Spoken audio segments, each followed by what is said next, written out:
안녕하세요, 축진먹입니다. 아틀레티코 마드리드와 레알 마드리드의 마드리드 더비 1대1 극적인 무승부로 끝났습니다. 과연 경기는 어땠는지, 양팀은 어떤 전술을 들고 나왔는지 알아보도록 하겠습니다. 먼저 홈팀 아틀레티코 마드리드의 선발 라인업을 보면 4-3-1-2 정도의 포메이션으로 나왔다고 보시면 되고요. 갤러거, 요렌테, 데폴 이렇게 많이 뛰는 선수들이 알레띠의 중원을 차지했고, 이번 시즌 영입생인 알바레즈와 세를로트가 투톱을 차지했습니다. 그리고 그리즈만이 자유로운 역할을 맡았죠. 반면에 레알 마드리드는 음바페가 부상으로 빠지면서 지난 시즌 스쿼드 느낌이 났는데요. 특히 지난 시즌에 토니 크로스 대신에 모드리치만 바뀐 그런 선발 라인업이라고 보시면 됩니다. 아틀레티코 마드리드는 빌드업 할 때 조금 변형된 빌드업을 가져갔는데요. 르노르망, 히메네즈, 헤이닐두 이렇게 3명이 뒤에서 백스리를 구성하고 우풀백 몰리냐가 높은 위치까지 올라왔습니다. 그리고 기본적으로는 요렌테와 갤러거가 그 앞에서 공을 받아주는 역할을 했고, 데폴이 가끔씩 빌드업이 막힐 때는 우풀백 자리로 가서 공을 받아주거나 혹은 그리즈만과 요렌테 사이쯤에 위치해서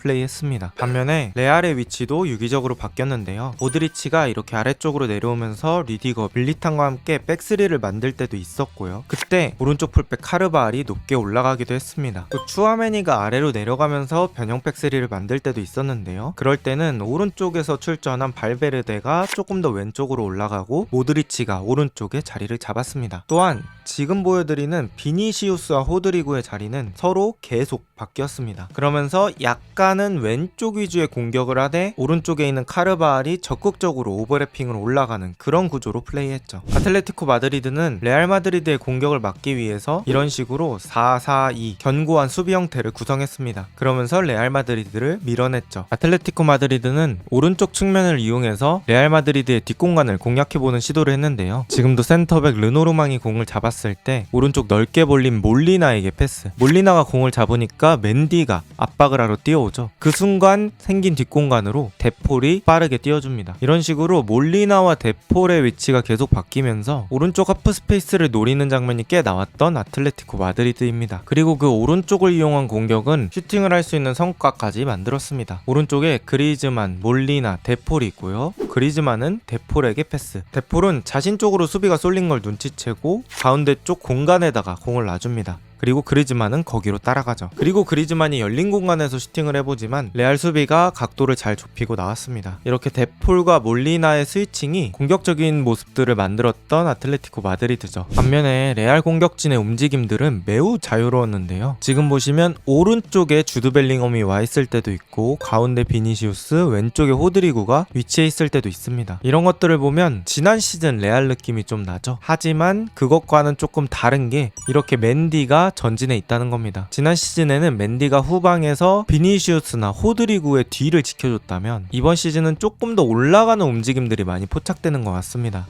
세계 최고의 공격진을 가지고 있는 레알 마드리드이기 때문에 아틀레티코 마드리드가 수비할 때는 바짝 날을 세웠습니다. 지금도 후방에서 공을 잡고 있을 때 비니시우스가 센터백과 붙어 있다가 알레띠의 벌어진 수비 간격, 그러니까 포켓 공간으로 움직입니다. 여기서 알레띠의 수비 간격을 보시면 선수들끼리 조금 벌어져 있는 게 보이시죠? 하지만 그 다음 장면이 인상적입니다. 비니시우스가 사이드에서 공을 잡자마자 선수들이 순간적으로 수축을 하면서 비니시우스가 드리블 칠 공간을 최소화합니다. 그러면서 결국 소유권을 얻어내게 되는데요. 이런 것들을 보면 시메오네의 4-4-2가 괜히 유명한 게 아니라는 생각이 듭니다. 하지만 경기는 이렇게 0대0으로 전반이 종료되는데요. 양팀 다 어느 정도 가지고 온 노림수는 있었지만 서로 간에 경계심이 심하고 간격 유지도 좋고 해서 무언가 이렇다 할 장면들은 많이 나오지는 않았습니다. 그리고 후반전을 맞이했죠. 이렇게 후반을 맞이한 상황에서 레알 마드리드는 세트피스에서 좋은 전술들을 보여주는데요. 모드리치가 짧은 코너킥으로 발베르데에게 줬고, 발베르데가 다시 모드리치에게 내줍니다. 저렇게 되면 모드리치가 프리한 상황에서 크로스를 올릴 수 있기 때문에 그때 알바레즈가 따라갈 수밖에 없고요. 알바레즈가 따라가는 순간 호드리구 쪽으로 패스길이 열립니다. 그걸 이용해서 모드리치는 호드리구에게 패스, 호드리구는 여기서 슈팅을 날리지만 아쉽게 하늘로 떠버립니다. 지금 장면처럼 레알 마드리드는 세트피스에서 좋은 감각을 보여주는데요. 이 다음 장면 역시 세트피스에서 나옵니다. 프리킥이 조금 애매한 위치에서 레알에게 주어졌는데 이 순간에 가운데 쪽에 크로스로 올릴 것처럼 선수들을 배치해놓고 모드리치가 빠르게 비니시우스에게 전개합니다. 측면에서 비니시우스와 데폴은 1대1 상황을 맞이하게 되었고요. 비니시우스가 현재 전 세계에서 1대1 뚫는 건 가장 잘하기 때문에 이 상황에서도 대포를 가볍게 제칩니다. 비니시우스의 순간 속도가 너무 빨라서 대폴이 따라가기 어려웠죠. 그리고 비니시우스는 가운데 쪽으로 크로스. 그런데 이 공이 결국에는 밀리탕 앞으로 떨어지고 밀리탕이 바운드된 공을 강력한 슈팅으로 마무리하며 경기를 1대 0으로 만듭니다. 이게 또 수비 맞고 들어가서 천하의 오블락이더라도 쉽게 대응할 수 없는 슈팅이었습니다. 그리고 이 득점 이후에 하나의 사건이 일어나는데요. 아틀레티코 마드리드 홈 관중 측에서 레알 골키퍼인 크루투아 쪽으로 라이터 등의 물건 등을 던지는 사건이 일어납니다. 그러면서 경기는 10분 동안 중단되고 사태를 진정시킨 후에야 다시 재개되죠. 그리고 시간은 1대 0 상태에서 계속 흐르면서 레알 마드리드는 여러 교체로 수비 숫자를 늘려놓은 상황이었습니다. 지금 보시면 오른쪽 사이드에 나가 있는 바스케스, 안쪽으로 들어와 있는 카르발, 그리고 기존에 선발 출전했던 왼쪽 풀백 맨디와 교체로 추가 투입된 왼쪽 풀백 프란 가르시아가 있었습니다. 그러면서 총 6명의 수비수가 경기장 안에 들어와 있었고 추가 시간 포함해서 4분밖에 남지 않은 상황이었죠.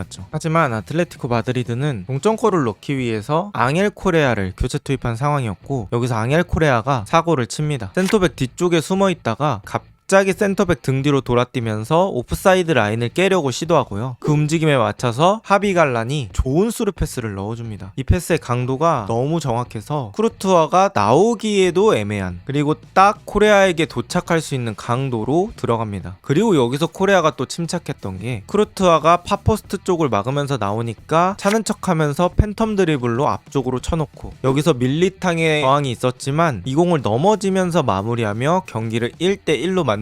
그리고 이 극장골 이후에 경기는 그대로 종료됩니다. 오늘 경기 음바페가 없이 경기를 치렀던 레알 마드리드는 지난 시즌의 기억을 떠올리면서 플레이했지만 모드리치가 토니 크로스만큼의 영향력을 보여주지는 못했고요. 또한 아틀레티코 마드리드의 강력한 4-4-2 수비로 쉽게 뚫어내지 못했습니다. 하지만 세트피스에서 이득을 받고 그걸 또 동점으로 만들어내는 아틀레티코 마드리드였습니다. 오늘 경기는 사실 바르셀로나가 웃을 수 있는 그런 경기가 아닌가 싶습니다. 경기 내용적으로 큰 찬스는 많지 않았지만 양팀의 수비력과 역습 전개 상황 그리고 빡빡한 압박 강도를 볼 수 있는 경기였다고 생각합니다. 과연 라리가 우승컵의 향방은 어디로 갈까요?